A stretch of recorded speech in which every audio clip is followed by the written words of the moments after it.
புலாவ் எப்படி செய்வதுன்னு பார்க்கலாம் வாங்க. சௌமிதா சேனல் லைக் பண்ணுங்க, ஷேர் பண்ணுங்க, சப்ஸ்கிரைப் பண்ணுங்க, கமெண்ட் பண்ணுங்க. நெய் 2 spoon, refined oil 4 spoon, biryani இலை, அன்னாச்சி முக்கு இதெல்லாம் போட்டு கிளறிக்கலாம்.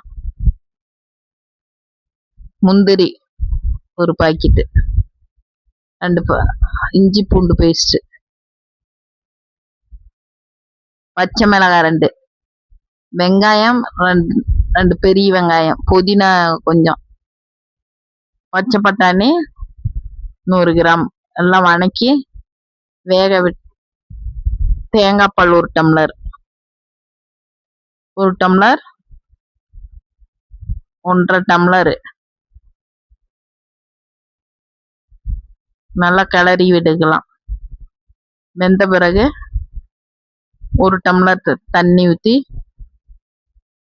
அரிசி 1 டம்ளருக்கு போட்டு கிளறி, உப்பு தேவையான அளவு உப்பு சேர்த்து மூடி வச்சுக்கலாம். கிளறி விட்டு மூடி வை.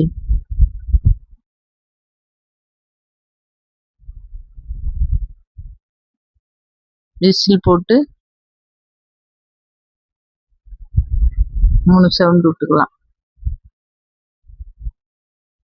Pulao ready.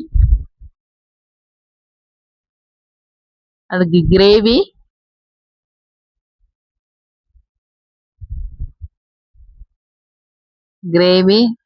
Meal maker gravy ready பண்ணிக்கலாம்.